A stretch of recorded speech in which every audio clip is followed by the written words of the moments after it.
has fallen back to last place, 4 lengths behind the leaders. Now, Bobby.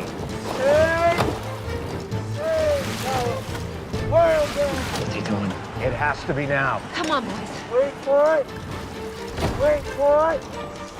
All right, Don. Give me 36. Go. Right through. Right through. And here they come. Looking for fresh water, Bobby Mock is steering right into Syracuse's lane. Let's go. Let's go. Yeah. Yeah.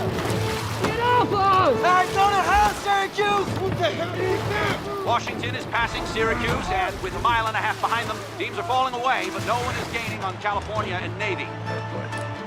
Stop! Stop! Holding a 4-length lead, Cal and Navy are in a 2-boat race. All right, give me 10 big ones for Aldrich and go! Washington has picked up the pace. Bobby Mock finally getting his crew in this race. The Huskies sweeping by Cornell, headed for Penn and Columbia. Navy and Cal still ahead by 4 lengths.